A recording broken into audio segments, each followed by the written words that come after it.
They tell us Rasulullah sallallahu alayhi wa sallam was born in Am Al-Feel, the year of the elephant, or year of the elephant. And what we all know the story of the elephant as it says in Surat Al-Feel, أَلَمْ تَرَ كَيْفَ فَعَلَ رَبُّكَ بِأَصْحَابِ الْفِيلِ. Did you see how Allah subhanahu wa ta'ala did to the people of the elephant? And quickly the story of the people of the elephant and its relevance to the verse of Rasulullah sallallahu alayhi wa sallam goes as follows. That the king of Al-Habasha, Abraha, seen how all the Arabs go and pilgrimage to Al-Kaaba. And he said, well, I can build a better building and let all the Arabs come and pilgrimage to my building. So he built this wonderful place, but nobody came. And on top of this, one Arab came and urinated in his place. So he got upset and he said, I will destroy Al-Kaaba. How dare they do this to me? So he collects a great army, and the army is led by the great big elephants to go to destroy Al-Kaaba. And when he reaches Mecca, he has conquered everybody in the way, and Abdul Muttalib, the grandfather of Rasulullah sallallahu alayhi wa sallam, asked all the people of Mecca to visit Mecca and go to the mountains and leave Mecca empty.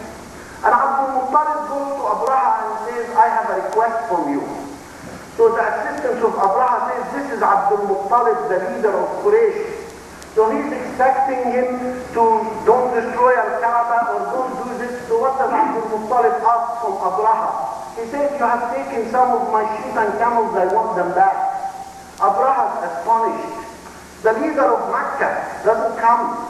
He leaves the city empty. And he comes to ask for a few animals. He tells them, I'm really disappointed in you. You come for a few animals and you left your city open and you don't ask mercy. So what does Abdul Muttalib tell him? As for these animals, the sheep and camels, they're mine. As for Al-Kaaba, it has a God that will protect it. So even though they're not Muslims, and Islam has not come out yet, they knew that the Kaaba is the Bayt of Allah, and Allah subhanahu wa ta'ala will protect it, so they weren't worried about it. And Abdul Muttalib was not worried about it. He just was worried about his money and financial needs. So Abraha gave him his money but said, I will destroy Al-Kaaba anyhow. But when they start moving the elephants towards Al-Kaaba, they don't go forward. If they move them away from Al-Kaaba, the elephants move. And then that's when the army of Allah subhanahu wa ta'ala moves in. And that's where it tells us in the Quran, only Allah subhanahu wa ta'ala knows his soldiers. So the soldiers of Allah moved in. And what are the soldiers these times? Are small birds. And the small birds have in their claws small stones. And it describes it in the Quran, حجارة من سجيل, from hell, stones from hell. And how are these guided? Are they guided missiles? Does it have computers? They are guided by the will of Allah, kun fayakun, so they don't miss. Every bird throws one stone, hits a person in the forehead and kills them, because they are guided by Allah subhanahu wa ta'ala. Not by computers, they miss and kill innocent people. They get the target right because it is Allah subhanahu wa ta'ala who guided them. So the whole army is destroyed and they tell us except Abraha, which was wounded, and he went back, told his story, and then he died.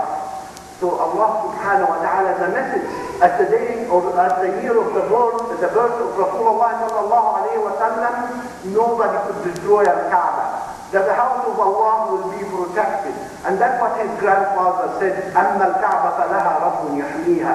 Allah subhanahu wa ta'ala will protect the Kaaba. So this is one of the messages Allah subhanahu wa ta'ala has sent to the world at the birth of Rasulullah sallallahu alayhi wa sallam.